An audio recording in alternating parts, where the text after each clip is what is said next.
Thanks for supporting the channel. Like the video as you guys come in. We're going to talk hot topics, trending topics, what's going on in the world. We're going to get into the news first, and then I'll do hot topics, trending topics. So thanks for tuning in to Let's Talk About It Media 21, where we talk hot topics, trending topics. We talk about what's going on Instagram, and we talk about what's going on in the world. So like the video as you guys come in. Support the channel by subscribing. We're trying to hit 50K. And we're trying to grow the page. The video, I'm going to do my disclaimer, but we're going to talk news in regards to what's been talked about. Um, we're also going to get into probably some general hot topics, possibly the Kardashians. Why is Kim putting North in that position and not caring about her image?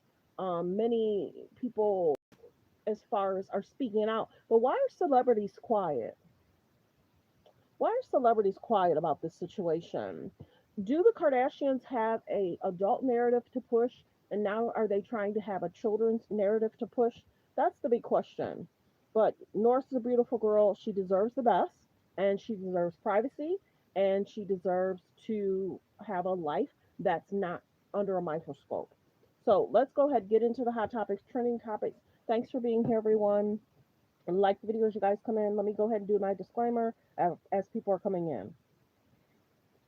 Um, Copyright disclaimer under Section 107 of the Copyright Act of 1976. Allowance is made for fair use for purposes such as criticism, comments, news reporting, teaching, scholarships and research. Fair use is use permitted by a copyright statute that might otherwise be infringed. All comments are alleged in our opinion and for entertainment purposes only. Okay, let's get straight into the news of what's going on. It's being reported that Donald Trump told on himself that he recently had an MRI, and then he tried to clean it up and say, "Oh, it came out great. It came out great." And I'll probably get into another video that's going to talk about the audio, but I have the audio here. Let's go ahead and get into these topics. I hope everyone's doing well. I hope everyone had an amazing weekend. Yeah, I got an MRI. It was perfect. Yeah. I mean, I gave you the full results. We had an MRI, and in the machine, the whole thing, and it was perfect. Yeah. Did you say one in particular? You could ask the doctors. In fact, we have doctors traveling with us, but I think they gave you a very conclusive. Nobody has ever given you reports like I gave you. And if I didn't think it was going to be good, either I would let you know negatively. I wouldn't run. I'd do something, but the doctor said some of the best reports for the age, some of the best reports they've ever seen. So, is he getting? I mean, I gave you. So, you guys have to remember, he had just had alleged other testing done, and he said he scored really high. Now he's having MRIs done. Now, you got to remember, go back, because people may not know. They may be new to my page. You got to remember, months ago, he had swelling in his ankles. He had bruising on his hands. Now he's getting MRIs done. So is he getting clearances done to prove that he's healthy? Who are you telling to be shut up? Who does that? Go hug yourself. Go on your own page and be rude. Why are you here? Why did you have time to type that? Go hug yourself. So, here nor there, he had told reporters that he did have an MRI done. Go hug yourself. Now your time. Results. We had an MRI, and in the machine, the whole thing, and it was perfect. Yeah. Did you say one in particular? You could ask the doctors. In fact, we have doctors traveling with us, but I think they gave you a very conclusive. Nobody has ever given you reports like I gave you. And if I didn't think it was going to be good, either I would let you know negatively. I wouldn't run. I'd do something, but the doctor said some of the best reports for the age, some of the best reports they've ever seen. So many people are definitely talking about it, that he definitely told that he had the MRI, but he also is saying that everything came out perfect. So people are just wondering, all in all, how is his health? Is his health good? Should the American people be concerned? Like the video as you guys come in. Let's continue with some more. Very transparent, which is good. But then he also tried to clean it up. Very transparent, which is good. So many people are wondering if, there's still health concern. But the biggest thing is, too, it's a good thing to go to the doctor. and get clearance on everything too, when you think about it. But many people are. Let's continue with some news, and then we're gonna get to some shutdown stuff too, you guys. Like the videos, you guys come in. Basically, the White House is, through Donald Trump, seeing if he can get away with this, seeing if he can pocket over 200 million taxpayer dollars by taking it from the DOJ. If that sounds like I agree. He's getting older, and health issues is definitely expected. I agree. something odd that you've never heard about before in American history, that's because it's never happened. Older. I have more on that historical comparison tonight, but first, here is the pushback. Be kind in the comments because YouTube will detract or not post your clip. That wasn't me. YouTube don't play. So Congressional Democrats launching an investigation into this, quote, shakedown of taxpayer dollars as a constitutional violation. And lawmakers in both parties are reacting to a scandal that is clearly rocking the Trump White House. but he also told the reporters to talk with the doctors, but I don't recall any of the doctors speaking up. After he said that, he said talk with the doctors. I don't think any of the doctors spoke on his behalf after that. They were probably told to be quiet. I'm not seeing the posts in regards to the doctor saying, and when you go look up the listing, you can go look up the listing of why an MRI is done. But it definitely shows a lot when you have one done. But he did not allow, it seems like none of the reporters spoke up. I'm not seeing my side. I didn't look deep. My side. I'm not seeing that the doctor spoke up after he walked away. Let's continue. Some MAGA Republicans basically trying to duck this rather than face what is an obvious grift. How comfortable are you with the president apparently seeking $230 million from the Department of Justice? I don't know the details about that. That seems outrageous. The president is asking his own Justice Department to give the president money? Unless it's something that's done in the normal course of business, and I don't believe that it is, at the very least, it's horrible timing, given that we're in a shutdown. I didn't talk with him about that. I know that he believes he's owed that reimbursement. It seems a bit odd to me. Asking his Justice Department to find a settlement that will enrich the president. I've got a lot of optics concerns, and I just don't know if there's precedent for it. There is no precedent for it. You could probably tell who the Republicans were in that medley, but he didn't have any there defending this outright. No president has tried anything this brazen. Trying to seize over $200 million in taxpayer money is obviously unethical. It is an ethics violation to abuse government power to enrich yourself, full stop. It's also very likely unlawful. No president has tried, so we don't exactly have some clear court precedent on how much money you could just try to seize or take out of taxpayer grifting, but certainly not $230 million. And history is instructive. No one has come close to what Trump is trying. Richard Nixon famously faced blowback when he was the nominee for vice president. It was over about $18,000 in alleged gifts. He gave a national address over the scandal, and he famously tried to say that the problem alleged that he was taking, $10+ thousand wasn't true, the very opposite of Trump today, and that the main gift he took was his dog named Checkers. I'm sure that you have read the charge and you've heard it.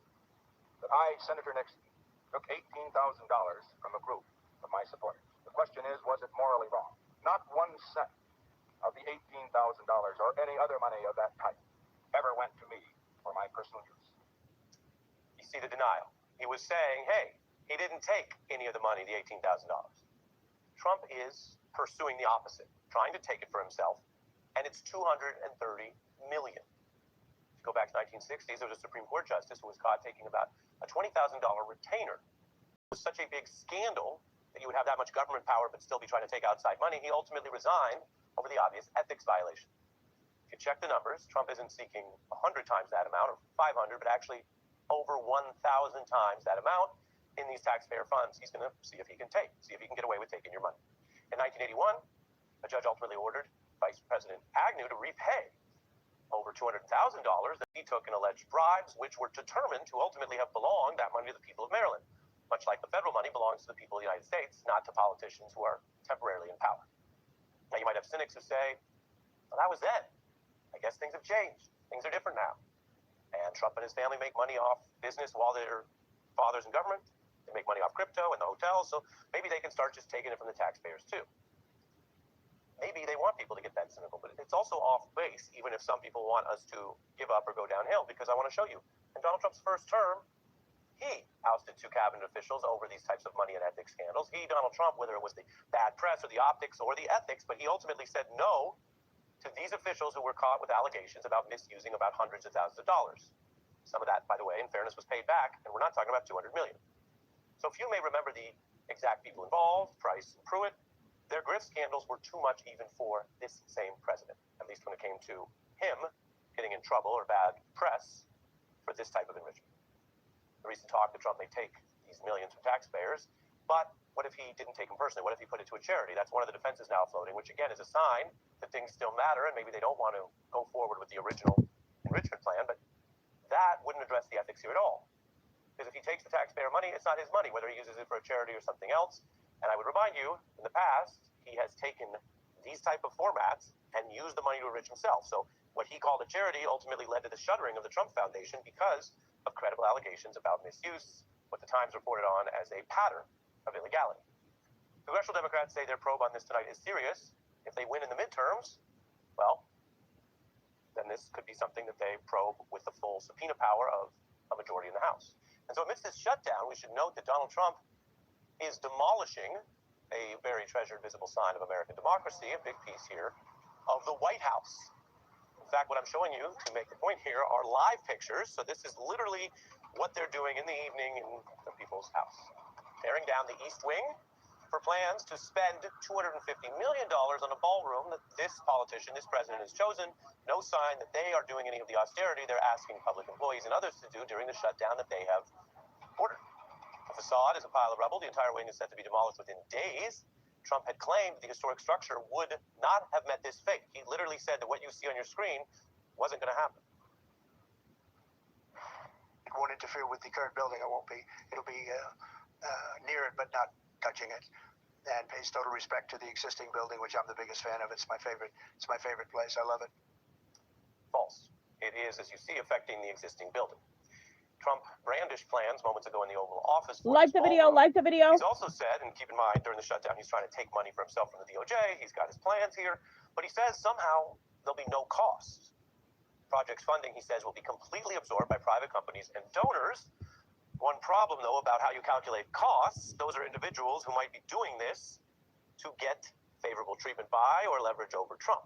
CBS reports those donors could have their names etched inside the public White House building or on a website. No final decisions on that. Also unclear whether this is ultimately good for the taxpayer or America if these people are using money this way. Now, that donor list includes many different corporations, including the parent company of MSNBC, a note we wanted to include. But there's also other secrecy, things we don't know about. The White House says plans will be submitted for some kind of review soon. Okay, but as we showed you, they're already demolishing things. So whatever review that is doesn't involve a lot of oversight. He's already broken one public vow about this, which suggests that maybe Donald Trump, who doesn't like oversight and thinks his ideas are great, had some inkling that interfering with what the White House has long looked like for the public, for tourists, for Americans, wouldn't be a good look for him. As Rachel had said, this also serves as a metaphor. It's so easy to tell on Poshmark. You just pick out your Like the video, fair use reaction clip. Like the video as you guys come in. Let's continue. Fair use reaction clip. Like a rental backhoe to physically rip down the East Wing of the White House. Donald Trump is literally destroying the people's house because apparently he thinks it's his house and not ours, and I'm guessing he has no intention of moving out of it ever. The point is literal. It is a residence for the temporary official elected by the people. But decisions about it, of course, should involve the public and the Congress because it ain't your house. Now, there are some more temporary revisions that you could just debate as a matter of style. This president has made the Oval Office a little more gold, and that's well within his rights because it's not some demolition. Someone else can come in and redecorate. He's also already paved over the Rose Garden, giving it that look. And he's made it more of a social club, that garden area, fitting sort of his club style. We're not talking about gold drapes right now. We're talking about semi-permanent or permanent changes to the White House, which again is nobody's property but the public. Last week, there were plans discussed to erect a big monument of Donald Trump himself.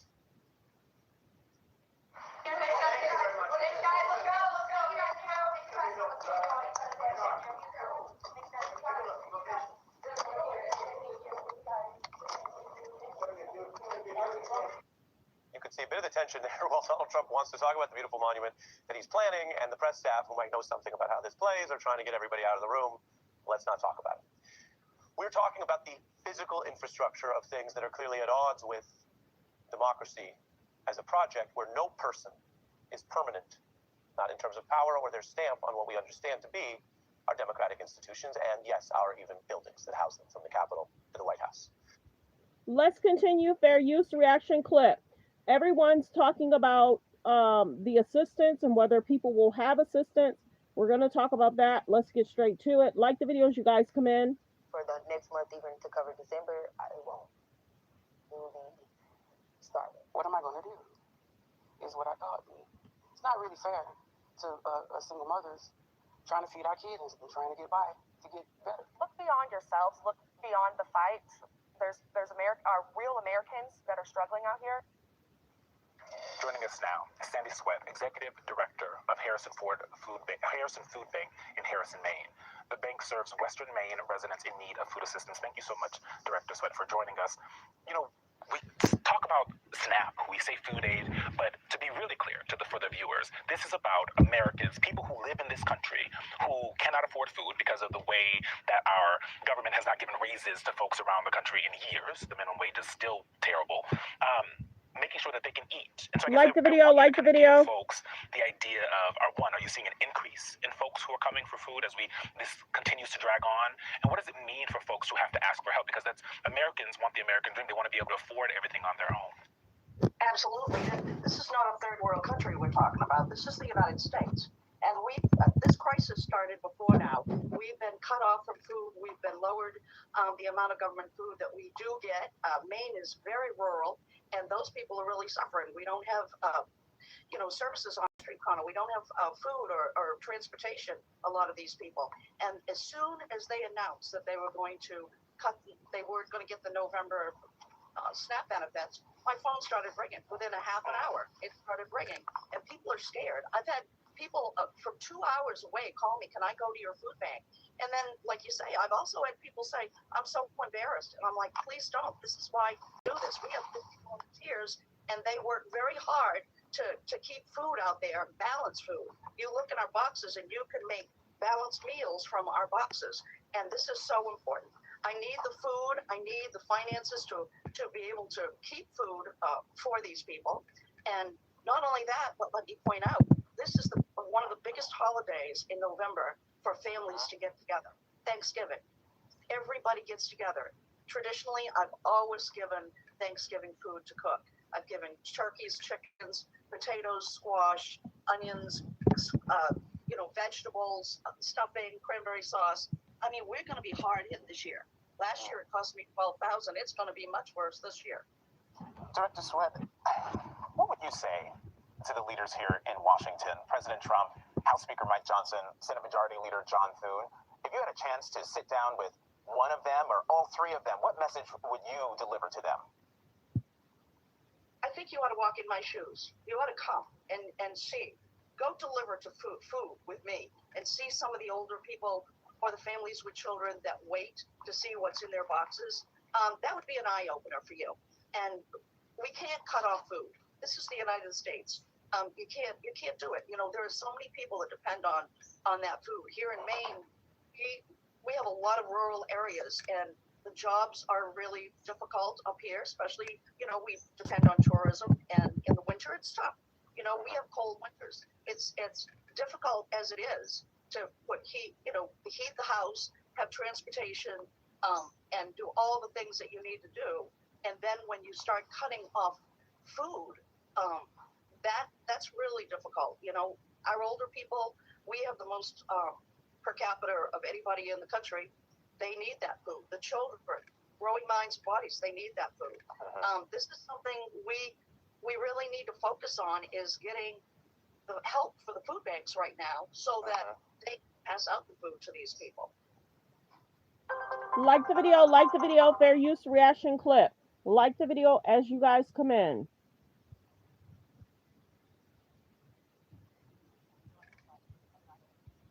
Sometimes we have entered this new era. And I get people are saying for certain, but some of the elderly people cannot work. If anything, some of the elderly people cannot work. We're not going to talk about mothers with 4 or 5 children. Let's talk about the elderly. Some of the elderly people cannot work. They've worked. They put in the time. Of course, other families are going to struggle. you figure too, nobody should be taking food away from children. If the program was set, they got approved, it should be there for people that's in need. Let's go there too. If they got approved, they were approved, whether elderly or women with 2 or 3 children. And sometimes you got to remember some of the programs, men or women had to work, and then they would still give you some type of assistance. But people are already struggling financially, whether it's food, prices of food, take that away. Some of the elderly will struggle. I don't know if you guys have stood in lines where you see elderly, they're only grabbing a few things. I've paid elderly. I used to try and do this a lot, but now, I have to make sure I'm taken care of. I used to make sure if I saw elderly person in front of me or behind me, I would pay for their food. If it seems like they're counting change or they only have a few dollars, I would literally say, I got it. Go ahead. Bag up your stuff. Go ahead. Oh, I got their bill. Go ahead. Or I'll hand them a 10. Here's the food, because then that means next day they can get more stuff. So I'm concerned about the elderly for sure. I'm concerned about the elderly. Let's continue. Fair use reaction clip. In our society, like that, I like to call the GoFundMe era, And children. That when a public good can't be supported or executed by the government, that there are these big public campaigns to try to crowdsource to support people. But when you look at something like the White House now and President Trump raising $250, $300 million to build a ballroom, what do you think that the public, very wealthy companies, corporate executives, all who are donating to this endeavor can be doing to support the citizens and the kind of people that you're working with on a daily basis? Well, I think the timing is very. And it is a concern because there's this ballroom situation. You're demolishing something. Why not put that money that you guys said that he gave and people are donating? Why not put that money into feeding the American people? So people aren't thinking about that. They're demolishing a building while the government shut down, while elderly and people with children and people in need may not have food next month. And they'll figure it out. I'm not here saying they won't, but they'll figure it out. But people are questioning. And then allegedly he's asking for a certain amount of money to be given back to him. He said he almost is like suing himself or something. Like the videos, you guys come in. Like the videos, you guys come in. Wrong, maybe for that ballroom. And I've heard just yesterday when I went to the post office, I had 2 women talk to me and they said, Sandy, what's going on with the food? And did you understand that they're building this big ballroom and you need food? And I'm like, exactly. We need to figure this problem out. This is priority right now. And am I worried about how I'm going to do it next month? Absolutely. I think they're going to be lined up right down the street, and it really worries me when I start to lose sleep worrying how I'm going to feed people. It's not good. Sandy Sweat, thank you so much for coming on the weekend, and good luck to you. Well, thank you so much for having me on the show. I hope that we can end this crisis soon. I don't know if that's going to happen, but I certainly hope so. We'll continue the conversations. Thank you. We're joined now at the table by April Goggins, a furloughed federal worker and president of the National Treasury Employees Union, Chapter 250. April, thank you so much for joining us this morning. Kind of 2 questions. One, how are you doing? You've been furloughed since. Yes, release the files, doggone it. Release those doggone files. There's so many distractions. Have y'all realized that too? So many distractions. Is that why it's shut down? Is that why? Release the files. Real talk. So sad. October 1st. And 2, while his family is doing extremely well on crypto. Go look at the video in regards to how his son is doing on crypto and his family is doing well. See, they're not struggling. They're not struggling. They're doing well. What we have seen for years, really, when it comes to the Trump administration and Republicans kind of writ large, is the dehumanization of federal workers, right? They've called you guys the deep state since 2000. Why didn't any of them release the files when he was in trial, while he was going to court? All that stuff should have been released when he got sent to jail. Real talk. All that stuff should have been released when that man went to jail. Him and Maxwell should have been exposed, and these celebrities should have been exposed of who was a part of it. Then certain people said, we're going to release it as soon as we get into office. They got into office. saw what was there, got scared, and there's a distraction. It's so concerning. So many people bank that on him relenting. They got into office and now they're acting like, oh, I'm doing this and I'm doing that. Distractions. 16 and before. And when I was asking myself yesterday when I was prepping for the show, I was like, where's the outrage, right? And did y'all catch that there's nothing to release? She said she has a binder full of stuff to release. And then she says she has nothing to release. Where they do that at? How you gonna just be able to lie? You know what I'm saying? They think people are dumb. It's so sad. It's so sad. It's so sad. We're in the 25th day of this, and the American people don't seem concerned. And before, I feel like they would have been. So, what does that dehumanization do when you hear that from the federal government and the president themselves? Yeah, well, first question, how am I? I think this is probably the first time that I've sat with, like, how am I? Yeah. Listening. You're saying who's I support the right for people. I support the right for people. Stuff is being played in our face. Real talk. To the guest before, I'm really sad. Not only, not for myself first, but like, especially for the families that we work with. I think about my neighborhood. I think about the elderly folks in my neighborhood, and I live in Southeast DC, so SNAP is huge. Yeah. And for me, yeah, no paycheck yesterday. That's real. Thanks for being here. I hope you enjoy your day. Thanks for being here. Appreciate it. Enjoy the rest of your day. Real. But makes me sad. But I think there's so much internalized outrage that you don't always see it outside, right? Like you can have a protest, which I'm a huge proponent of, but then we go back home. And there just has been. I mean, a lot of people are calling this like the shutdown now, but like we've been in a showdown for 9 months, Yeah. right? Like we have been trying to, they have been trying to get rid of us for that long, right? I like that. Spread kindness. So true. That's why I tell people be kind in the comments. Not just to me, the people that's also in the comments. People are struggling, period. There's buildings being built, there's updates being made, and then last week we talked about he's seeking a certain amount and then he may donate that money. Why not donate that money to people that need food? And then don't forget there's people that's not possibly getting their checks. There's concerns, the traffic control, there's some people that's not fully being paid. There's that too. So there's just this sense of like everyday growing, just anger among federal workers. One, yes, because the general public, I don't think understands what we do, right? We're all workers. We work to live, right? Like we went and we interviewed and we got a job, just like they did. And you work for different administrations. Absolutely. We all work in different places, but we're workers. We're part of the working class of the United States. And the dehumanization, it runs really deep. One, because people don't necessarily, like I said, know what we do. So we do get that. If I was a deep state, I wouldn't be getting furloughed, Right. personally. And if I was the deep state, I would probably, my friends would be getting furloughed. But what we are is just workers like everybody else. And it's not just DC, right? We're learning now about what's happening in rural America, right? And we're learning that like all of these things are connected. When people lose that, they don't eat. And it's not because they don't know how to work. It's not because they're living off the system. We live in a system that is already not affordable, right? And so I listen to them talk about how hard it is to ask for help. Yes. And it's because we're placed in this moment where somehow we are, as federal employees, different than everybody else, right? We get the rap. We're not getting paid. We missed paychecks yesterday. Congress got paid yesterday, right? Wow. And I think it's important to be able to hold both of those things.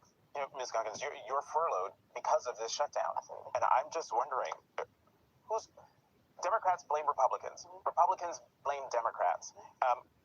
From your vantage point and from your friends and coworkers' vantage points, who's at fault? The billionaires. I think this is actually about the budget because they've been cutting that. They've been targeting that. I think this is about how the government workforce only makes up 4% of the government's budget every year. So when we're looking at who's to blame, it's the same people that have always been to blame because, it doesn't actually matter who is in Congress. It's about what they do and don't do, right? There are attacks on federal workers, on our working protections at the same time that now for our livelihood. And so I'm stuck between being really angry at like the long-term time that it's took for us to get here, for people to start thinking about it. But then I'm also like, yeah, somebody has to hold the line, because what happens is when we go back, it still won't be the same. They have gutted our programs. They have, like you said, dehumanized employees. What are we going back to, right? It's broken. And so at some point, someone has to stop the bleeding. But I'm a firm believer that you can hold more than one truth at a time. Yeah, we need to get paid. And being out here, I think people don't necessarily understand. We can't do GoFundMe's. It is against the law. We can't go get another job. That is against the law. And so there's no unemployment. You got to pay that back. You go get food stamps. You got to pay that back. Most people don't understand that it's not just a matter of not getting a paycheck. It's not being able to get a paycheck and then not being able to get the things that you need in the meantime. That's crazy. That some of those people are not even being paid. Where they do that at? Fears growing tonight as a critical lifeline set to be cut for 40 million Americans. Federal SNAP food assistance could run out by next weekend as the government shutdown heads into its fourth week. At least one expert now predicting this could potentially trigger the greatest hunger catastrophe in the U.S. since the Great Depression nearly 100 years ago. Good evening. I'm Joy Rand. I'm Liz Nagy. The shutdown is also leading to thousands of federal employees working without paychecks, which triggered some flight problems at LAX today. Eyewitness News reporter Madison Weil joins us with the latest developments tonight. Madison? Jory, Liz, good evening. A lot of families tonight anxious, wondering how they're going to continue to put food on the table if they lose these SNAP benefits. And this is just one of many ways that people are feeling the pain of this continued government shutdown. With the government shutdown well into its fourth week tonight, millions of Americans feeling the impact. On Friday, more than 500,000 federal workers missed their first full paycheck. Major airports facing staffing shortages. Flights from LAX to Oakland were stopped temporarily on Sunday due to staffing issues at Oakland International Airport. And now, federal SNAP food assistance benefits could run out for roughly 40 million Americans by next weekend.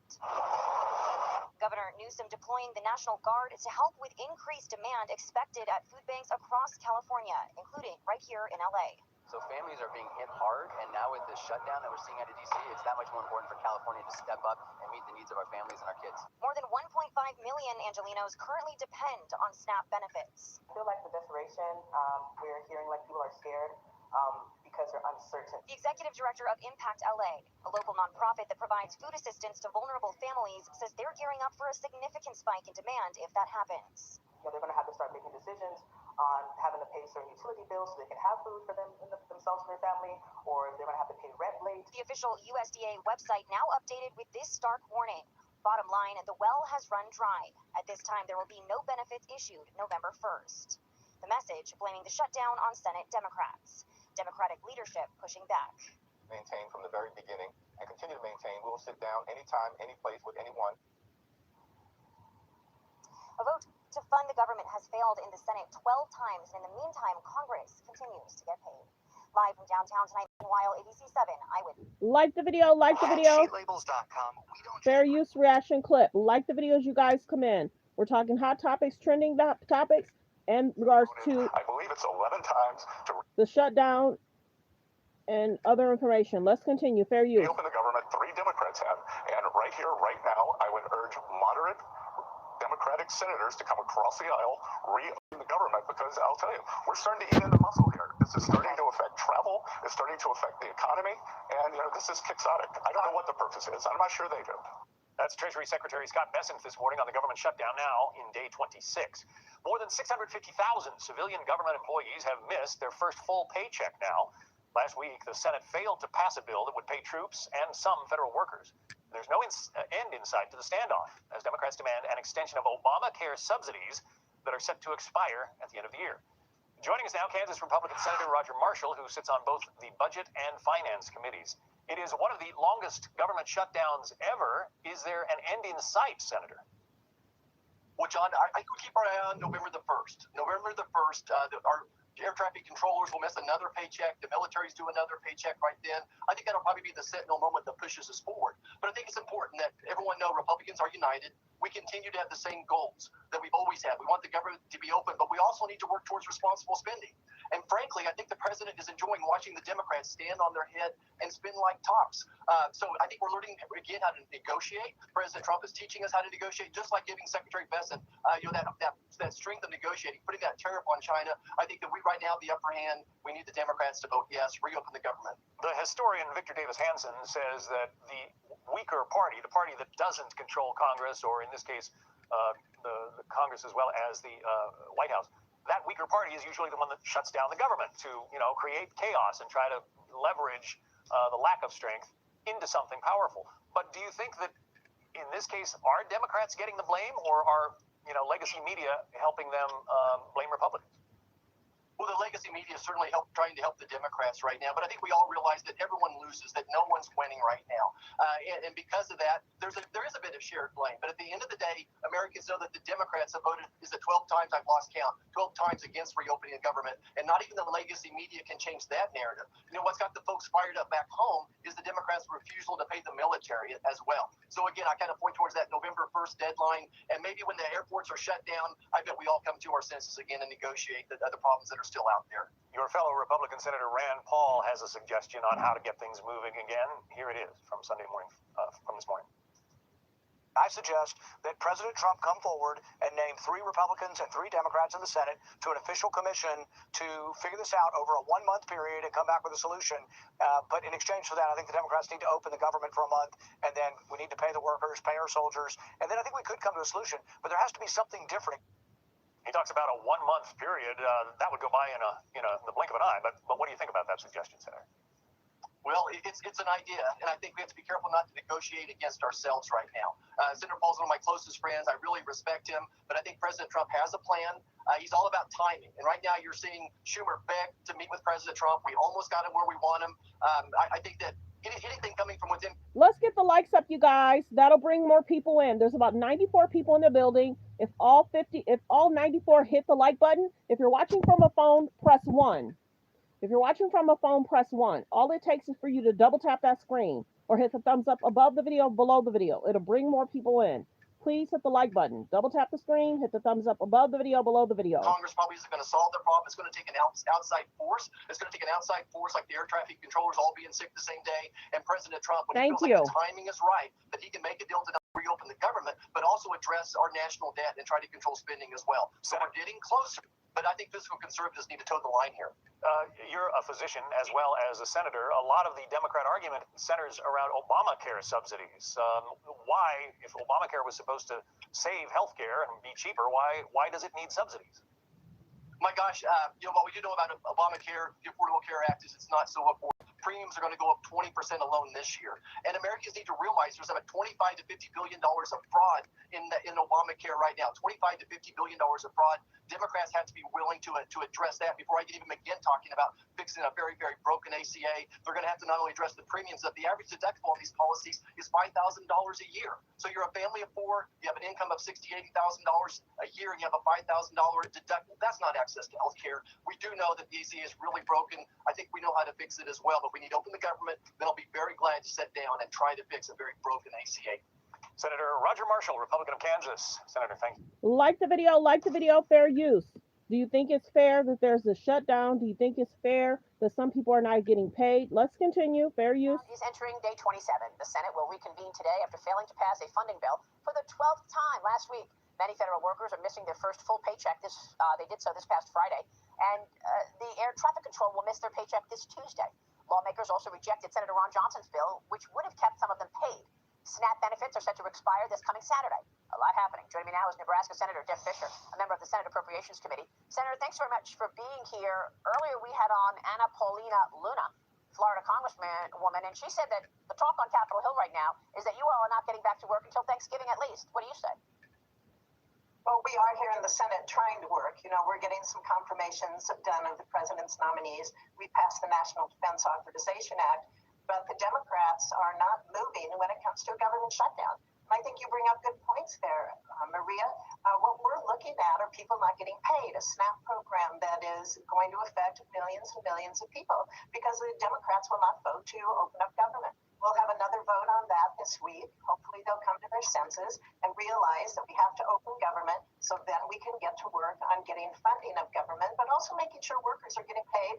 People who receive benefits are going to receive those as well. Yeah, I mean, look, it's a very nice gesture what we saw happen out of the Pentagon, the Department of War receiving a $130 million donation from billionaire businessman Timothy Mellon of the Mellon family. He wants to help pay America's troops during this shutdown, but come on, Senator, this is one paycheck. What's going to happen next paycheck? You can't find a billionaire to pay all these bills just to pick this up. So this is a nice gesture, but it doesn't necessarily end this thing. And we spoke with Transportation Secretary Sean Duffy. I had him on the show yesterday, and he said now increasingly TSA agents are calling out sick. So isn't that the choke point for the economy? If we start seeing air traffic control shut down and TSA agents calling in sick, people starting to fly less, does that create what is a government shutdown to become an economic shutdown? Exactly. You know, Maria, we shouldn't even be in a shutdown. The Democrats had the opportunity to vote on a clean CR that was sent to us by the House. There were no policy writers on it. There were no poison pills. They have voted on it before, I think like 13 times. But this time they decided no. No, they were not going to fund the military. No, they were not going to take care of our air traffic controllers. No, they were not going to be able to provide benefits to farmers, to people who are in needs of getting their proper nutrition for themselves and their families. That was their decision. They need to stop it. They need to grow up, quit throwing a fit, open the government, and let's get to work. Well, look, you make all great points, but the reality is that they're not moving. And you know, you, a key person on appropriations, know better than anyone the fact that your work is being stalled now. You were supposed to be working on all appropriations bills so that you can get the work done and come up with a budget. You haven't done that, right? So where does that leave all these appropriations bills? And if you're going to be out close to Thanksgiving, then that November 21st deadline is null and void. What's the conversation in terms of a new CR? Are you going to take this into 26? Boy, I hope not. I don't like CRs. They don't benefit anyone. A short-term one is fine, which is what we were looking at here to begin with, Maria. On Appropriations Committee Senate, we have passed out 8 bills. Leader Thune promised he'd put them on the floor. He has done that. We have passed 3, and hopefully we're going to do some more. What I was really frustrated at, what I was really angry at, to be honest with you, is that we passed out these appropriations bills in a bipartisan process with lots of support. So we put the defense appropriations on the floor. It didn't pass. We only had a couple Democrats join us on it.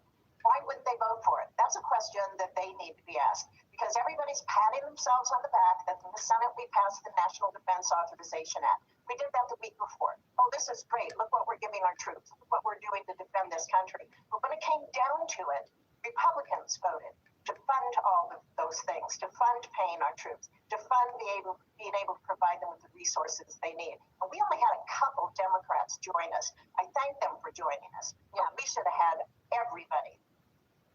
Well, of course, but I mean, who Good is morning, going to good morning. win first, and who is going to be the adult in the room? You can't keep government closed for much longer, can you?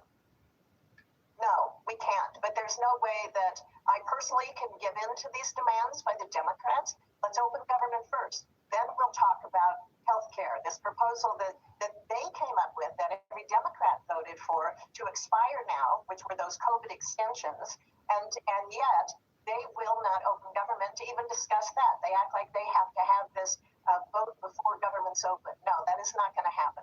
So they better realize that we're going to continue to offer bills like Ron Johnson's to pay our troops. We're going to offer bills to be able to pay our government workers. We're going to offer bills to pay the TSA.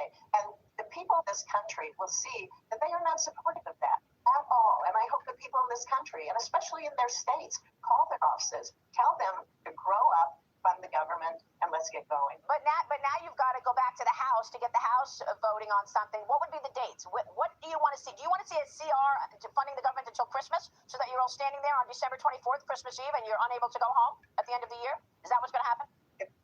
I hope not. You know, but if that's what it takes, we'll be here. I mean, okay, I'm here now. I'm here now and working. But I see that, and that's great. This is fast becoming a major economic issue. I mean, I think we all need to admit that at this point. Markets may be rallying, and they're not focused on this, but that could change quickly. This is going to be an economic issue, especially if TSA agents are calling in sick. And it's also a national security issue. Senators, you're also looking at potential legislation on sweeping Russian sanctions. The president hit Russia's energy sector with penalties and sanctions last week, the 2 largest oil companies in the midst of Vladimir Putin's ongoing war with Ukraine. How does this impact all of that? You know, this just shows again, Russia is just after power. You know, I think it was a week ago they flew into the airspace of Lithuania. I support the president's sanctions. I support the bill by Senator Graham and Blumenthal. But there again, if we're able to get together and support sanctions on Russia to hold them accountable, to make it harder for them, why can't we get together and open up the government? It is very dangerous. You know, we hear the Democrats saying they don't want the president to have power. They don't want him, for example, making decisions about Venezuela. They don't want him to be able to unilaterally do whatever. That's what they're doing. They're giving the president more power because Congress is not functioning. Or I really don't understand why they don't see that. In order for us to function as an equal branch of government, we need to be open. I don't get it. I seriously, I just Well, you make a good point. I mean, look. Like the video. There's about 59 in the building. Please hit the subscribe button to hit the like. Please hit the subscribe button and also hit the like. Let's continue with the news.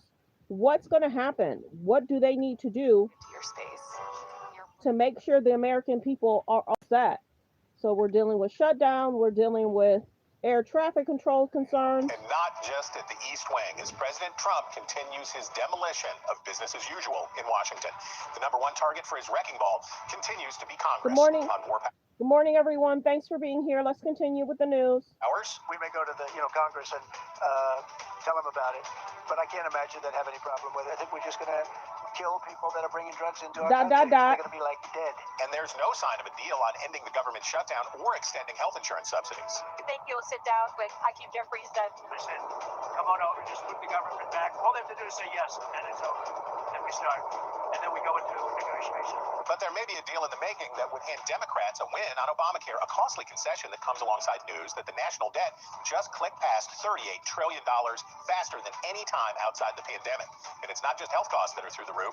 The president looking to ease sky-high food prices by importing beef from Argentina, triggering a rare cut at the president from congressional Republicans. Let's focus here on America. Let's focus on hard-working farmers and ranchers. But as the president begins a Far East trip with the aim of cooling down a trade war with China, he ended a truce with Canada in retaliation for this. The way to prosperity for all nations is rejecting protectionist legislation and promoting fair and free competition. America's jobs and growth are at stake. Let's get into all of it. With us today, Congressman Steve Womack, the Arkansas Republican, who is a top House appropriator on what a deal may look like. Democrat Greg Landsman, an Ohio congressman who is trying to bridge the gap on an Obamacare extension. And where's the beef? Economist Scott Lincecum is here to sort out the big moves on trade. All that and our best in the business panel of journalists. The Hill Sunday starts now.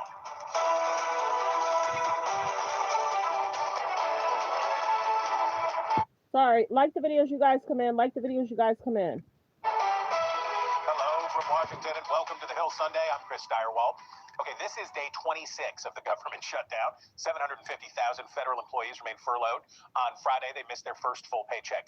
This coming Friday, the government is set to miss payday for 1.3 million active duty service members. The president took $8 billion out of long-term Pentagon funding to cover the last paycheck, but to do it again, he might have to go even farther outside the law. $130 million donation from one of the president's billionaire supporters only adds up to about $100 for every service member. Bills to pay federal workers failed in the Senate, and that increased pressure on Democrats. But on Saturday, the blue team gets the ball back. Open enrollment for next year's health insurance policies begins, and millions of Americans are in for some serious sticker shock. That's a powerful advertisement for the Democrats' position. But how long will they stay on offense? Programs that serve tens of millions of needy families and provide preschool for underprivileged kids will also start running out of money. The Senate will be back in session tomorrow. The House, this is day 37 of its recess. Speaker Mike Johnson is holding to the line that he won't bring the House back until the Senate passes a short-term spending deal, the same one the House passed back in September. With us now from his district in Arkansas is Republican Congressman Steve Womack. Congressman, I totally understand that the Speaker's position maximizes the pressure on Senate Democrats, but it's also kind of cutting the House out of the whole debate, not to mention all the other work that has to get done. Is it time for you guys to come back in session? Well, not yet, but it soon will be because, Chris, as you know, our CR, the very plan that we have to reopen government, is tied to a November 21st date. And so here in another week, at the end of this next week, we're going to be within 3 weeks of that particular CR expiring on its own without action by Senate Democrats. So our narrative is going to have to change, and eventually we're going to have to come back and do something else. Now, Chris, what something else looks like is up in the air right now. I'm not aware of what Plan B actually is. I've got some ideas on what I think we should be doing, but the fact is November 21st would be the cutoff date based on the current CR that Senate Democrats are rejecting. And that's where we hear people talking about just do a full year, right? That instead of a short term, you sort of give up on the appropriations process. Yeah, you don't want to do that. Yeah, it's a bad idea. No, it's a bad idea. And it's not so, well, because we are operating under the priorities from basically 2 years ago and at funding levels that are 2 years old. And the world has changed a lot, particularly in the area of... There's about 74, 73 in the building. Let's get the likes up, you guys. If all 73 double tap that screen, it'll be a blessing. All 74, double tap the screen, it'll be a blessing. Hit the thumbs up above the video or below the video. Let's get the likes up, you guys. It helps with the algorithm. To hit the like is free. The like should match the views. To hit the like is free. So just hit the like button. National security. So when you do CRs, you can't start new programs, and appropriators have done their job. I mean, our committee has done very good work in getting our 12 bills out of committee, 3 across the floor of the House, and we have 3 right now in conference with the Senate that are teed up and ready to go. And full year appropriations is what our Article 1 responsibility is. So we should be doing our job. The problem is when we're not in session, it's very difficult to finish that work. But a full year CR is just a bad idea all the way around, and it should be rejected out of hand. Okay. You have expressed some sympathy, at least, or some understanding about Democrats who say they don't want to do a deal with you guys because of these rescissions. The president calls Russ Vought Darth Vader, and the White House likes that Democrats are in pain because of what are essentially refusals to spend money appropriated by Congress. And I know that you do understand where Democrats are coming from on that point. But even if these are not, even if you agree with the direction that these cuts go or these rescissions go, where's the line, right? Where's the line where House Republicans say you can't just keep cutting even if I like the cuts you're making? Like the video, like the video. CEO of Core Organics. This is my cult favorite 2-in-1 Fair use reaction clip. Like the video. Can't just keep cutting even if I like the cuts you're making. Well, it goes back to Article 1, and we are the Article 1 branch. It's our job.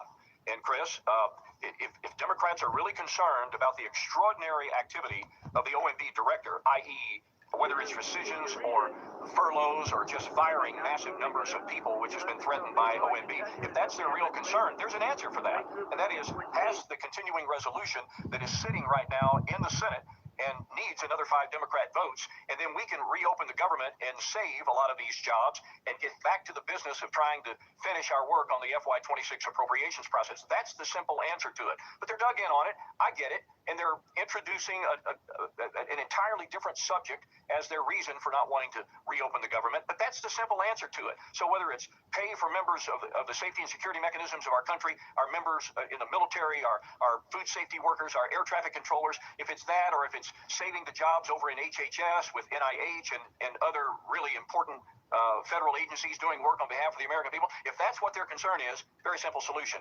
Just pass the CR, let's get government reopened, and let's get back to the negotiating table. Okay, so on that question about troop funding, in addition to not spending money directed by Congress, the administration is also spending other funds without congressional approval. It's sort of a similar challenge here. Nobody wants to be opposed to paying the troops, but there has to be some unease among appropriators about the creative funding going on to try to pay the troops. Well, it's a press. Good morning, good morning. Hello, Anonymous. Hello, Anonymous. Thanks for being here. I appreciate you. I hope all is well. I'm going to just pin you right there. I hope all is well. Thanks for being here. Thanks for always supporting. I appreciate you. That I think is very unfortunate. And it's a manifestation of where we sit right now with our inability to get full year appropriations done on time and either big omnibus packages or continuing resolutions, or in the case we're in right now, a government shutdown. Nobody is benefiting from this. And frankly, we need to be back at the negotiating table. We have long believed, Chris, that a continuing resolution, which has been used many, many times before, stopgap funding, is the answer to getting government reopened, and why my friends on the left just continue to refuse and dig in on an entirely different subject, this being the Obamacare subsidies, is just completely irresponsible in my view. And there's a way for us to get around this and get back to the table, and that's get the CR passed, and let's get back to Washington and get back to work that the American people want us to do. Where will you be, though, on the question of those subsidies, those Obamacare subsidies?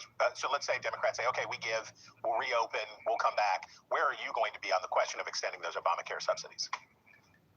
Like the video, fair use reaction clip. Like the video as you guys come in.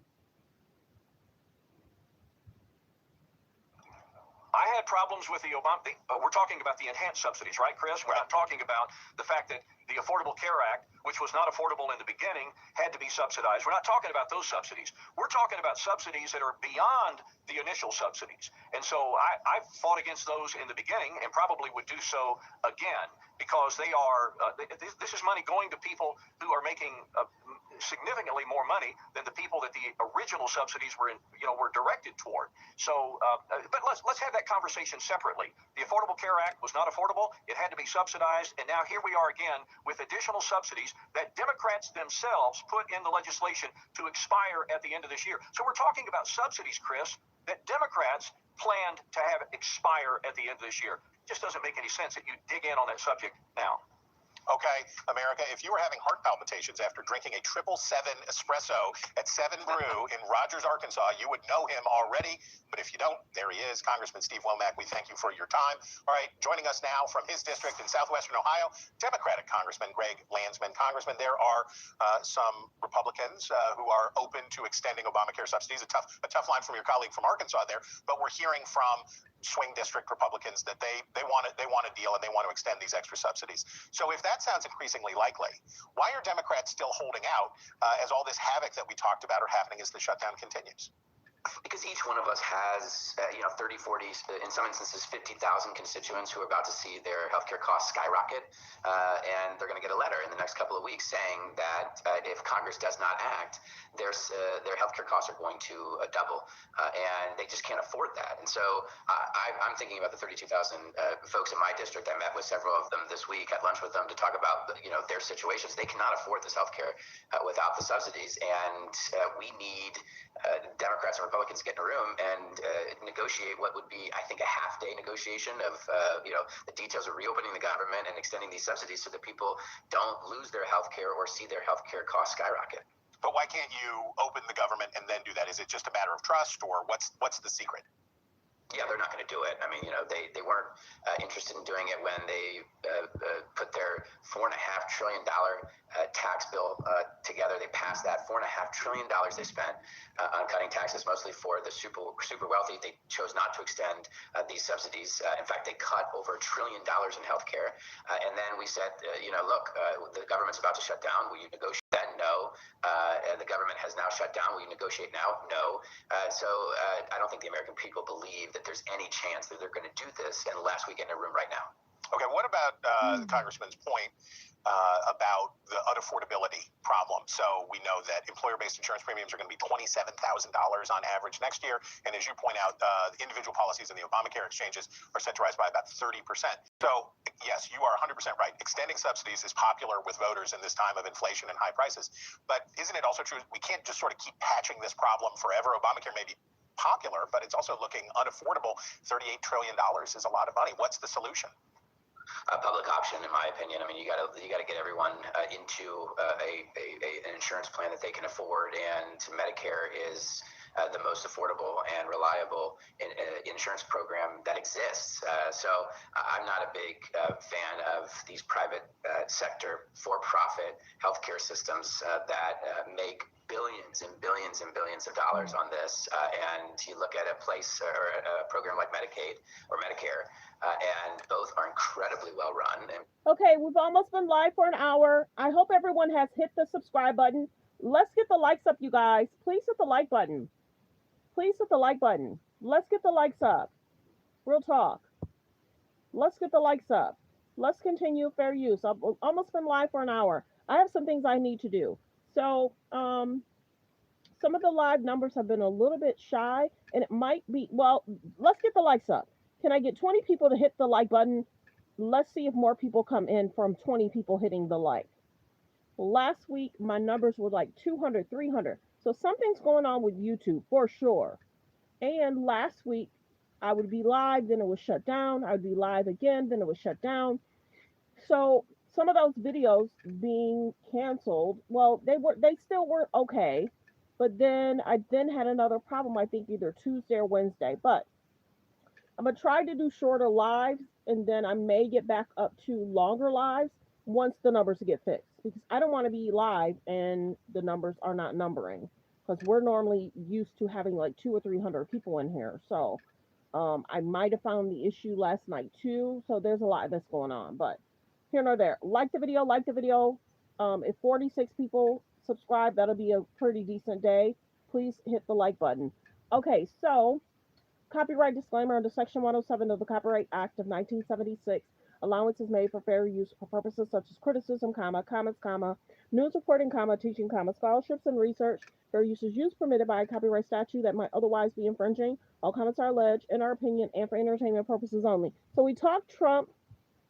Ray J has been trending as well in regards to, is Ray J okay? Y'all also understand that Ray J is under a defamation lawsuit with the Kardashians because what he said on his live stream, I can't confirm or deny what Ray J is saying is true or false, but this is his most recent dance with yellow boots.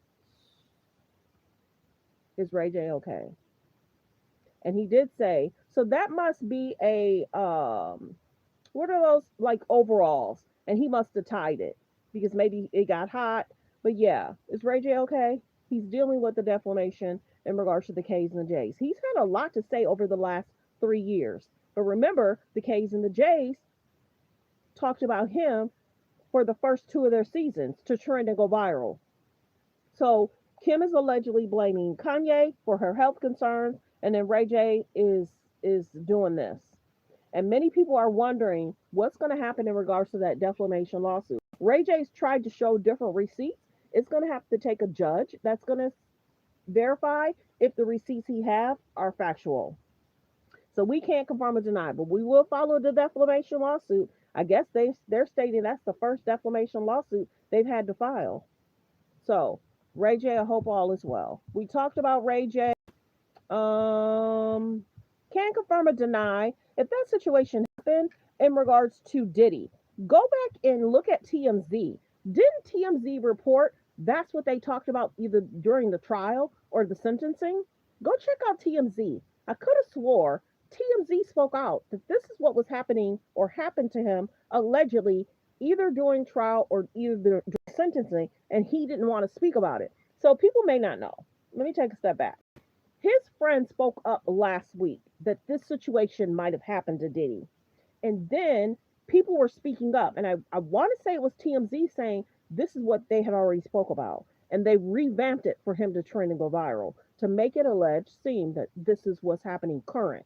But I could correct me if I'm wrong. I think TMZ posted something that this is what they talked about during sentencing. So I can't confirm or deny this is the most recent situation that Diddy dealt with.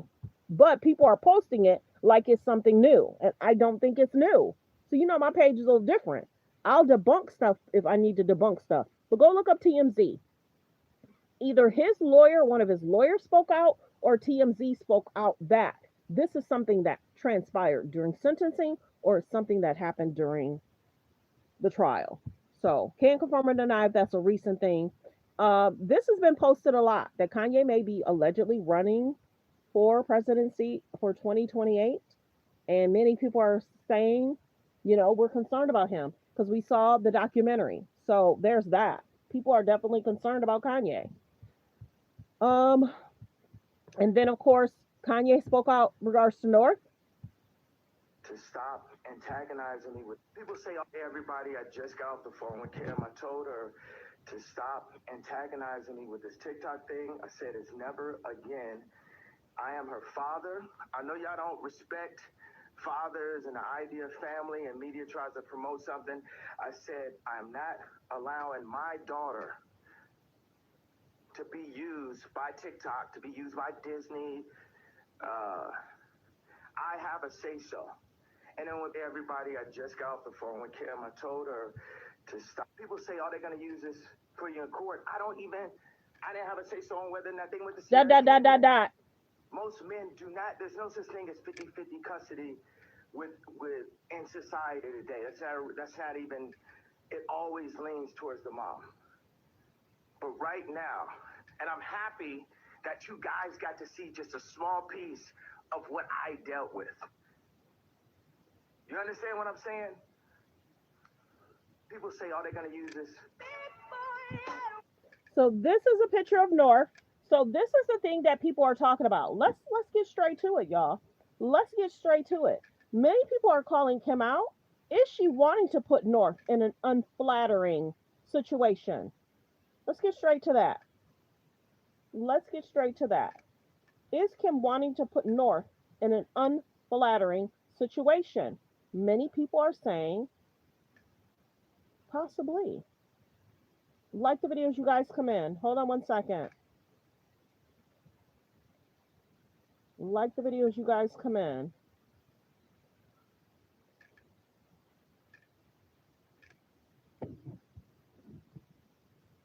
Mom than Kim Kardashian. There's a mom than Kim. The mom than Kim Kardashian. There's an astonishing secret behind Kim's behavior. In North's latest video, the 12-year-old wears a curly wig and a pink coat. She looks older than 45-year-old Kim, as if she's the mother instead. Some suspect Kim has used 3 calculating tactics to highlight her own charm through North. First, it's rumored that Kim threatened North's stylist to design an outdated, frumpy, curly hairstyle. Can't confirm or deny that. Makes her look like a middle-aged woman. Kim feels resentful because North has been gaining a lot of attention lately, with many praising her for being even more beautiful than Kim was in her younger days. She deliberately makes North look unflattering, only satisfied when North appears older than her. Second, Kim intentionally wears North's shoes to look more childlike. The black platform ankle boots are North's go-to pair, and this choice helps Kim appear younger. Finally, the outfit might just be a fun activity between mother and daughter. Kim told, "Have you noticed that Northwest..."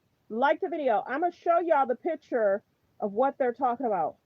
Recently, Kim and North did a video in regards to like Halloween costumes.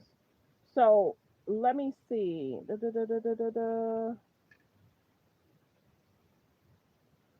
Yeah, let me pull it up from here. Recently, Kim did a video with North, and Hollywood Unlocked has it. So many people think that Kim is okay. That's the sad part. They're saying, and it's their opinion, Kim is okay with North not looking better than her. Alleged. She wants her to look this way. Kim is, as long as Kim looks a certain way, she may be okay with North doing XYZ. Kim don't want nobody looking better than her.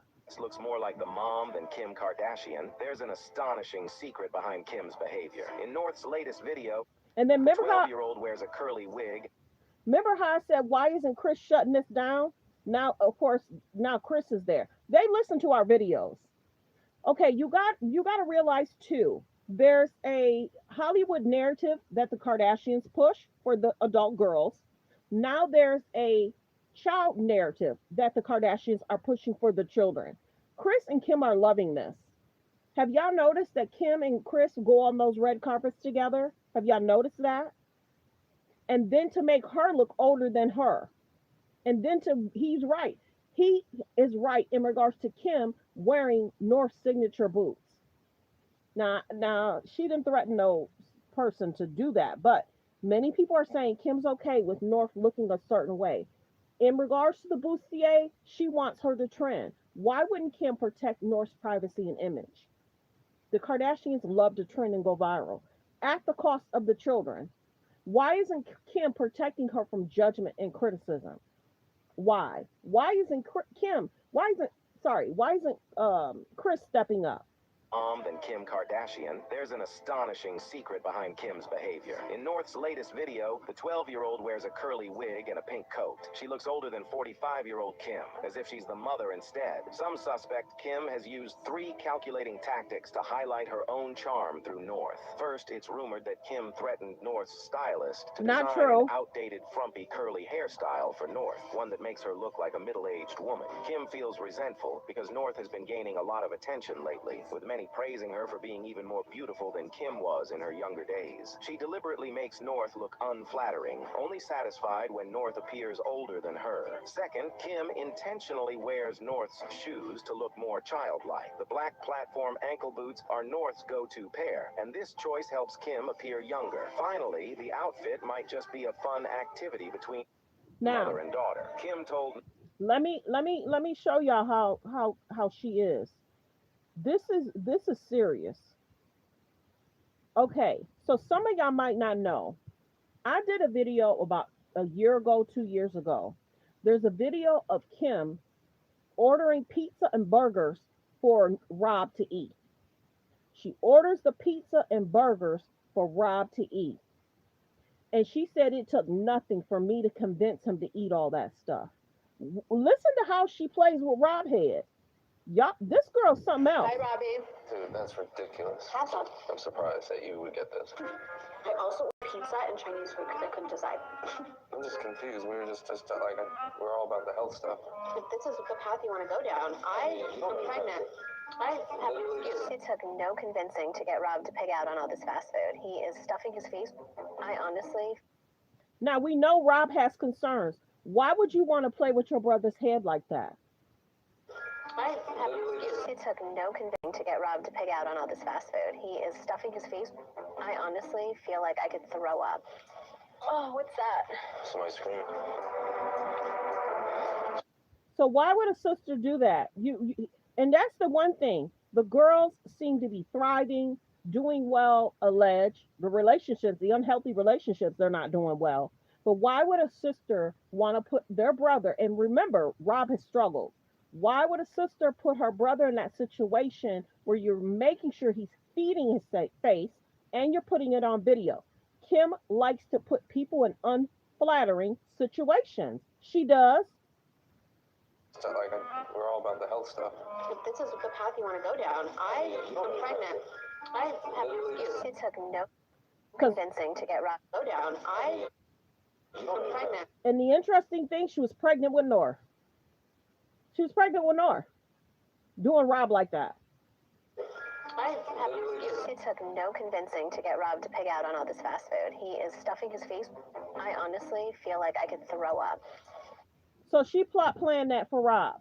So she continues to do stuff and make it unflattering for North. Have you noticed that Northwest looks more like the mom than Kim Kardashian? Good afternoon. Good afternoon.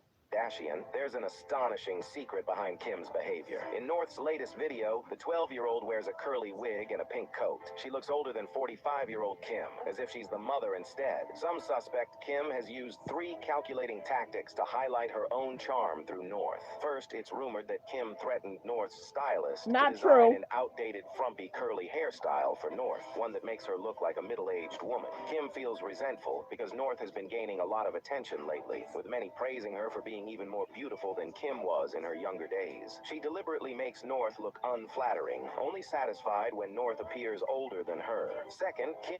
She likes that she's becoming unflattering. She likes it. What mother does that? What mother does that?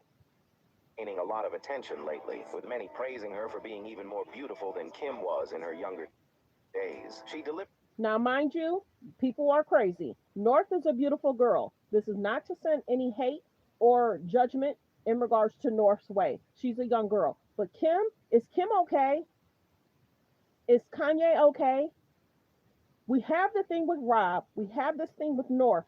She is okay with it being unflattering. And then did y'all know Kim had said North's new look is something that's not an issue. It is. You got the children narrative now. It is. She's making sure she's an unflattering situation. And that's a concern. Why would a mom do that?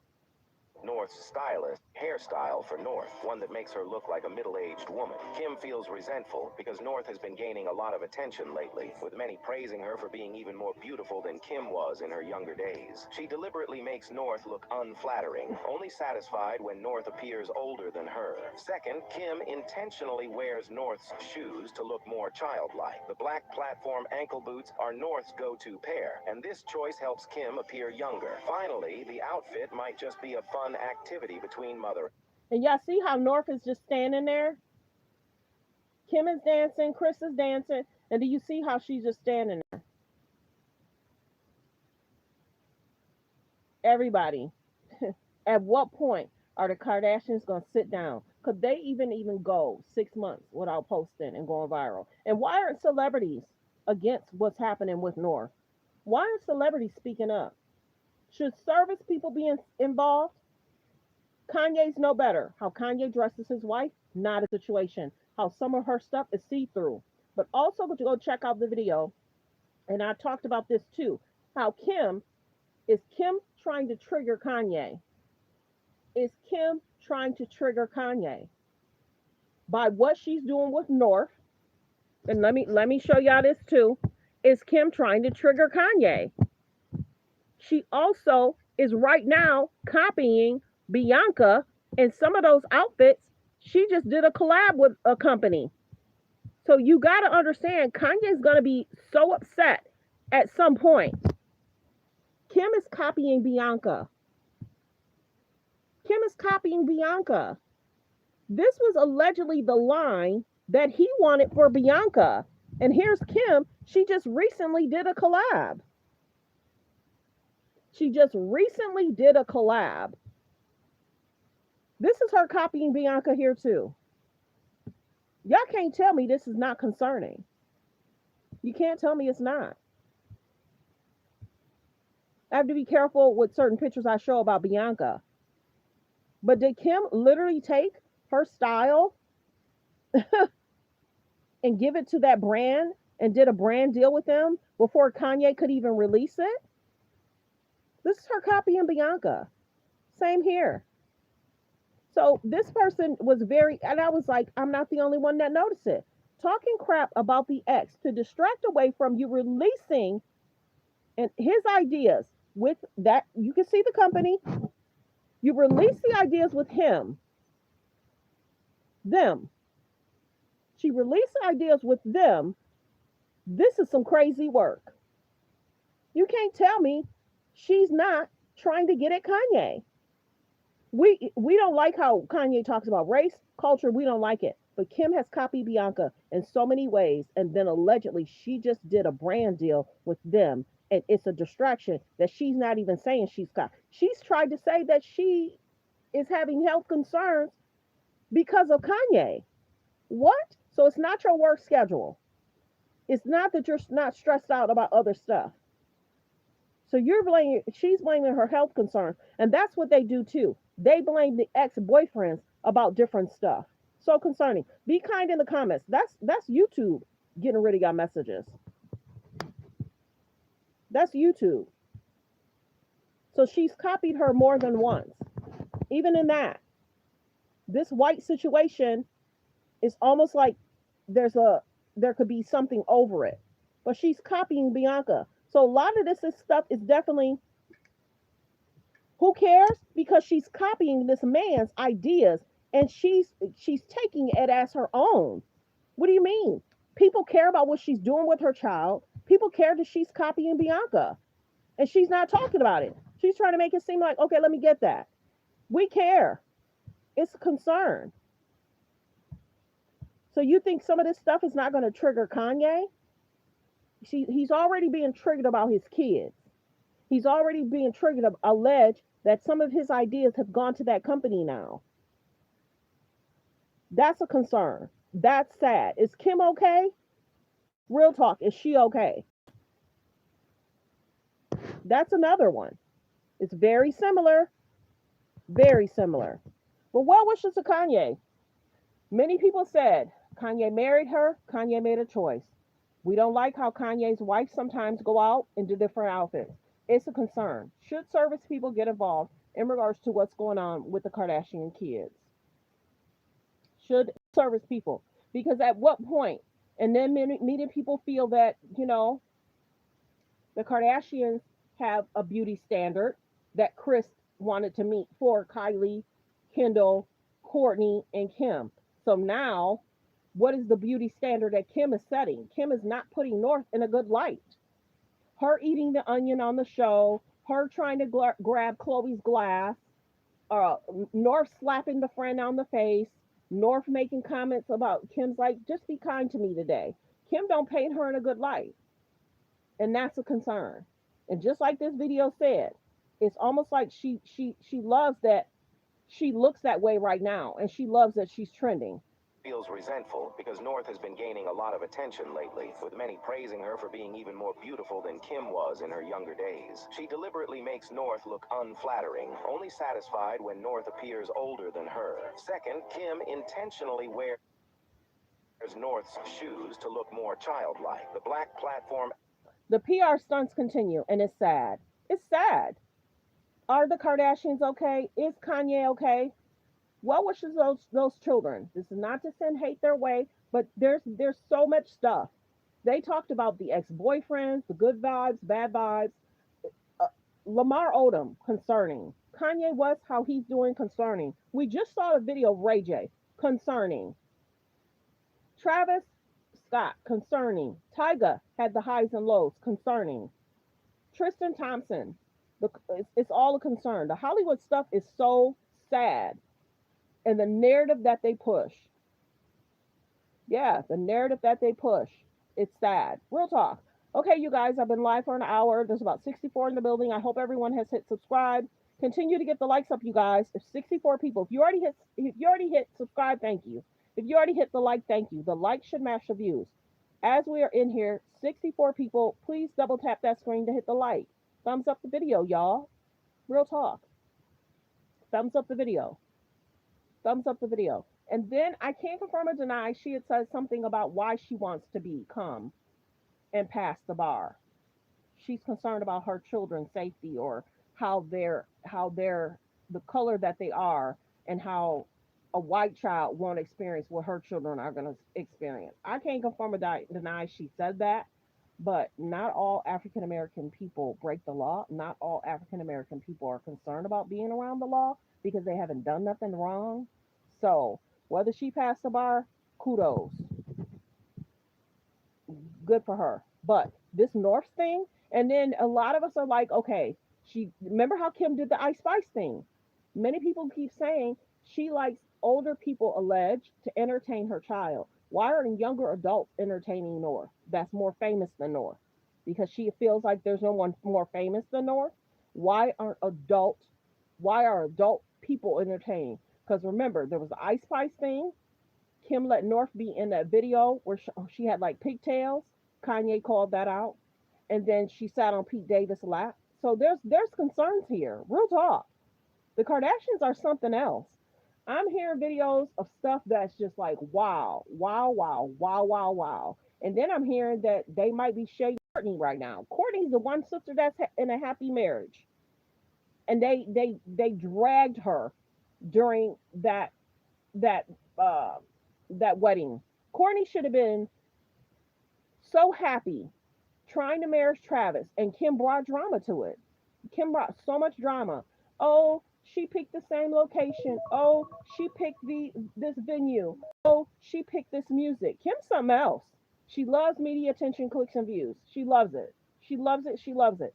Not friends with Black China no more. Not friends with Larson no more. Alleged not friends with Jonathan no more. What's up with that? What's up with that? And then alleged copying. And now, what is Kanye going to do if Kanye was trying to release this collab with his wife? Now he puts it out later. He's not going to be able to do that. Now, that company, you saw the N word, that company can possibly come after Kanye if Kanye tries to put out a brand for Bianca. They could come after him now. She copied her this too. This outfit, the white one. That's Kim. This is Bianca in some tan. So she'll make it look very similar and change the color like people aren't going to notice. She's something else. Well wishes to Bianca because people are just not coming in. Let me show y'all what somebody has said. The distractions are real, and then that's the see-through thing. Talking crap about the ex to distract away from releasing the idea with that company is crazy work. They said it's crazy work. Do y'all agree that she possibly could have alleged, in many people's opinion, she possibly could have taken the idea, presented it first, and now Kanye can't do anything about it. It's almost like, let me get that.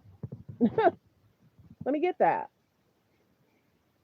Okay, everyone. I might have missed a phone call I needed to take. I appreciate everyone being here. There's about 72 in the building. The like should match the views. Please double tap that screen, everybody. Please double tap that screen, everybody. Please double tap that screen. Please, please, please. Let's get the likes up. Thank you. Let's get the likes up. Let's get the likes up. Let's get the likes up. Okay. This is probably the phone call I need to take. So I appreciate y'all for being here. Do y'all think she's copying? Do y'all think and then remember, she talked about Kanye getting rid of Lambos. But if that was his money, she can't control his money either. Kanye's going to have highs and lows. We see how Scott was acting. We see how Kanye's acting. We see how Tristan was acting. We see that Travis suffered. We see that some of these men have had highs and lows after being with. So thanks for being here. Focus on healthy, safe relationships. Be around people that's loving, kind, and respectful. Have a great day. Be blessed.